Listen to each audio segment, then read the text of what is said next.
New year ആയിട്ട് വന്നതല്ല, ബന്ധത്തിലൊരു വിവാഹമുണ്ട്. ഗുരുവായൂർ വന്നാൽ പിന്നെ ഭഗവാനെ കാണാൻ ഒരു പരിപാടികൾ എല്ലാവർക്കും വേണ്ടി പ്രാർത്ഥിക്കുന്നു. വളരെ പ്രധാനപ്പെട്ട ഒരുപാട് കാരണങ്ങൾ കൊണ്ട് തന്നെ വളരെ പ്രധാനപ്പെട്ട വർഷമാണ്. എല്ലാവർക്കും പുതിയ പുതിയ നിശ്ചയങ്ങൾ എടുത്ത് രാജ്യം വഴി ലോകത്തിന്റെ അഭിവൃദ്ധിക്ക് വേണ്ടി എല്ലാവർക്കും പ്രവർത്തിക്കുവാനും വിജയം മാത്രം ലഭിക്കുവാനുമുള്ള ഒരു അവസ്ഥ ഉണ്ടാവട്ടെ. ഈശ്വരൻ എല്ലാവരെയും അനുഗ്രഹിക്കട്ടെ. Happy new year. പുതുവത്സരാശംസകൾ എന്റെയും പദ്ധതി ഈ വർഷം പ്രോജക്ട് നമുക്ക് എന്ത് പറയാൻ കഴിയും? അവർക്ക് ഇപ്പൊ പറയാനില്ല. ബജറ്റ് പറഞ്ഞിട്ട് പിന്നെ അത് ഇല്ലാതാക്കണ്ട. ഒരു പ്രോജക്റ്റ് പറഞ്ഞത് ഇല്ലാതാക്കിയത് അറിയാമല്ലോ. അതിന്റെ രേഖയൊക്കെ ഞാൻ തരാം. ഫോറൻസിക് പക്ഷെ അതിന് പകരം അതിനേക്കാൾ വലിയൊരു പ്രോജക്റ്റ് എനിക്ക് അമിത്ഷാജി തന്നിട്ടുണ്ട്. അതിനൊരു സ്ഥലം വരുമെന്ന് നോക്കട്ടെ. പ്രധാനമന്ത്രി 40 ദിവസം തിരുവനന്തപുരം ഉണ്ടാവാൻ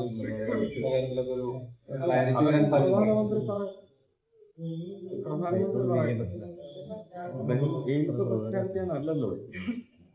തിരുവനന്തപുരം കോർപ്പറേഷനെ സംബന്ധിച്ച് സ്മാർട്ട് സിറ്റി എന്ന് പറയുന്ന അദ്ദേഹത്തിന്റെ സ്വപ്നം പൂർണ്ണമായും നടപ്പിലാക്കപ്പെട്ടിട്ടില്ല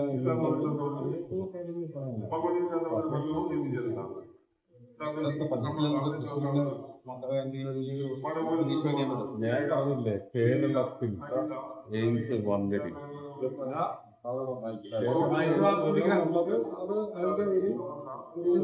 ഓർഗാനിക് ആയിട്ട് വരുന്നത് തന്നെ.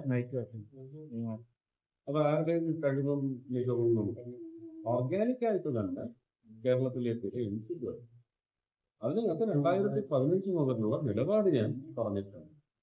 ആ നിലപാടിൽ ഇപ്പോഴും ഉറച്ചു നിൽക്കുന്നു. കേരളത്തിലാണ് എനിക്ക് അതല്ല, അത് ആലപ്പുഴയ്ക്കില്ലെങ്കിൽ പിന്നെ അവകാശപ്പെട്ടത് തൃശ്ശൂരിന് തന്നെ.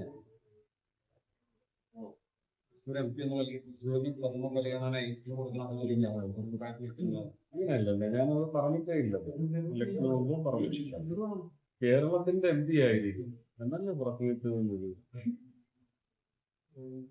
ജയിച്ചു വന്നാൽ തൃശ്ശൂർക്കാർക്കുള്ള തൃശ്ശൂർക്കാർ വഴി കേരളത്തിന് ലഭിക്കുന്ന MP ആയിരിക്കും എന്നല്ലേ ഞാനെന്ന് പറയുന്നത്. നിങ്ങൾ പഴയതെല്ലാം എടുത്തിട്ട് കാണിക്കുന്നതല്ലേ. ശബരിമലയില് CPM നേതാക്കളെ വിട്ട് അടൂർ പ്രകാശിലേക്ക് SIT അന്വേഷണത്തിലേക്ക് നടക്കുകയാണ്. സ്വാമിയെ ശരണം.